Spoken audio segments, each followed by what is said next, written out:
What's up, everyone? I'm Carlos, and welcome back to Brooklyn Fragrance Lover. I'm joined again with my friend Steven. How are you, buddy? I'm doing great, Carlos. How's it going, everybody at home? We're in intense work mode today because we wasted a whole entire day. We were supposed to do stuff, but we wound up partying.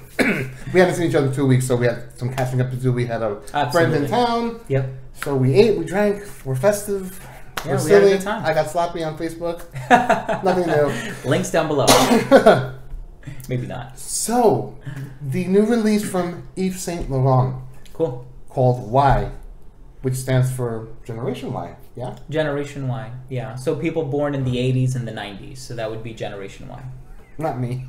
That is me. I was born in 88. Ah, cool. So this is right up my alley. 88 life.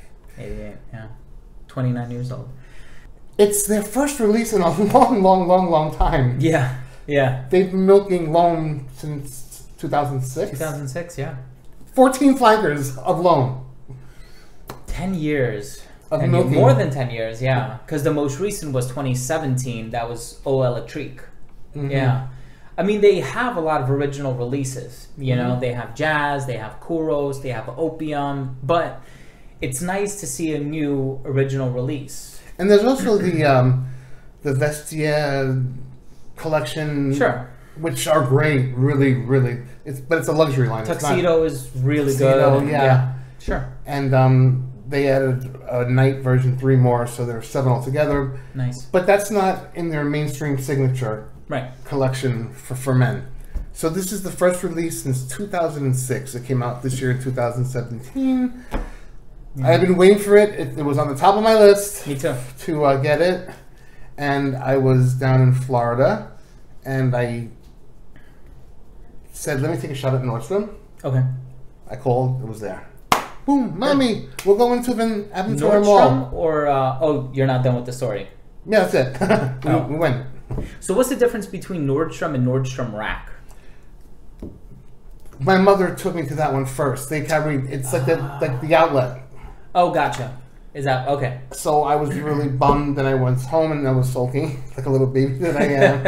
And we had dinner. I called the closest one to her house. She lives in Plantation. Okay. And they said they had it. Oh, good. And yeah, I filmed the girl when I tried it on my hand. She said, "Oh, I can smell it from here. That smells really nice." Okay. And she didn't work for the department. She took me from the women's side all the way and walked me over and helped me with it, but she wasn't actually from this department. Okay. So that was a compliment off the bat. Nice. When I got in the car, my mom's partner said, "Well, that's very nice, very pleasant." So we waited a long time for a new release. Is it great? It's not great. Right. It's very pleasant. Yeah. But it's not groundbreaking by any means, but it's very pleasant. Yeah. I believe this was $96. I don't remember things. I don't remember. 100 ml. Oh, the bottle up close. I just want to show you. This is a Y. It's pretty cool. Thick glass. I like that. That's a cool presentation, though. Yeah. No, I dig it. Cap is not magnetic. The sprayer, because average. Yeah, that's good. So this is a crowd pleaser. Yeah. It's just not groundbreaking. It's not great. I got some sweetness there a little bit, but not overly sweet. Right. It's not. I would have a hard time classifying it as a gourmand. You know, so I don't think it's a sweet scent. I think this one is going to appeal to people depending on what you're in it for. So if you're looking for fragrances that are very easy to wear, make you very approachable, which is a good thing. Nobody wants to be unapproachable. But if you're looking for a crowd pleaser, something that will garner compliments, I think this is a solid release. Yeah. And I think for that reason, people are going to buy it. And I think they're going to smell it initially at the store, and they're going to fall in love with it. I would have a hard time recommending this to a connoisseur. Right. So if somebody is into fragrances and they like some of the more daring variety that's out there, say a Tom Ford. You know what, Stephen? Excuse me for cutting you off, but that's okay. We're both collectors, and we have, of course, we have Roja Dove, and we have designer stuff. We enjoy a lot of stuff. I think only a scent snob would hate this. Like, it's not. There's nothing to hate. Yeah. or it may not excite a scent snob. But and I don't mean to diss anyone. It's just a term. Yeah. I don't mean it maliciously, but you know, there's nothing not to like here except a little averageness. You know what I think of when I think of this one? I think of Mr. Burberry.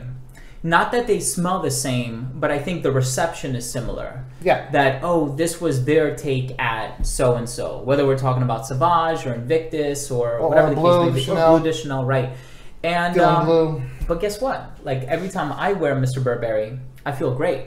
And my wife loves it, and I even get compliments on it. I think the same thing is going to happen here.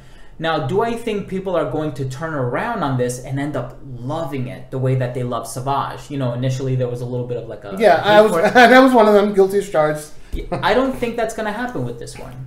I think the people who don't like it, they're going to continue to not like it.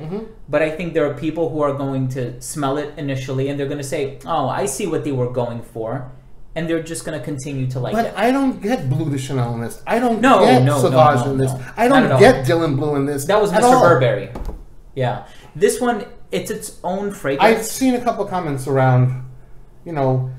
Oh, yes. I know what you're referring to. On Fragrantica, people were comparing it to Sauvage and Bleu de Chanel. It doesn't smell like any of those fragrances. There's a little bit of a sweetness to it.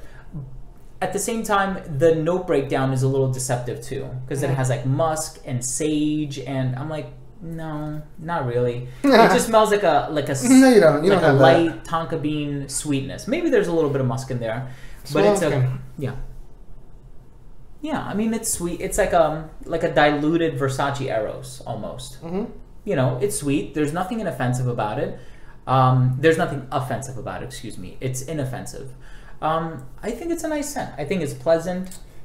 Performance is pretty decent in terms of projecting. In terms of longevity, it's a little average. It's kind of in the 4 or 5 hour. Okay. Which, you know, the girls are going to love this. Like, if I wore this to work, I'll get all day. So from Tracy? From Tracy, from whoever, they're going to love it. I know, it's true. I believe you. I wanted to do this one with Stephanie, but I was a little impatient. I had to get this review out there because I wanted to. I've been excited for it, so... yeah. You could still do it with Stephanie. Yeah. Thanks. Because I would like to see. I would like to see what she thinks of this. I think a lot of guys have been recommending that I have a video with all of them. What everybody's been on my channel. Yeah. That would be something fun to do, right? You should just keep Tracy, releases. Aisha, and Stephanie. Yeah. Like Charlie's Angels. Can you imagine that? How are you going to fit them all? You have to shoot it on the futon. Futon, yeah. There's ways around everything. And a little tidbit about this. We know somebody. Okay. Rob. Oh, that's right. Yeah. So, you always forgot. Yeah, I did forget. So Rob is going to be doing the official voiceover for commercials on like Telemundo. And Galavisión. So in Spanish. In Spanish. He's going to be doing the voice ad for this. And how we met him, well, he was already in his group. He came to Sense. Yeah. And that's how I met him. And awesome. He and his brother, great guys. And I'm excited for him. That's pretty cool. Congratulations, Rob. You better have a free bottle out of it. Or at least go to a release party or something. You got to fill us in, so. So, it sounded... I hope this review didn't come off as... snobbish? No. No. I hope that this review didn't come off as negative as I kind of felt, because it's not bad. This is not hateable. It's not great, groundbreaking. Right. You know, what disappoints me most is that I waited so many years for this. This is what we got. Yeah, sure. That's the more disappointing thing than the fragrance itself. The fragrance this is going to be a crowd pleaser. Your wives are going to like it. Your kids are going to like it. It's just going to do what it has to do. Right. And with that, I'd like to give away 10 ml Decant to one lucky subscriber. All you have to do is subscribe to Broken Fragrance Lover, subscribe to Steven, like and share this video, then leave one comment down below with you thought. Were we negative? Did we pan this? I don't think we did, but what's your favorite YSL? Anything, just chitter chatter. Yeah. Leave a comment down below, and I'll put it in a randomizer in about a week to 10 days. And that's it. Good luck. Thanks so much for watching, and we'll see you at the next review. Take care.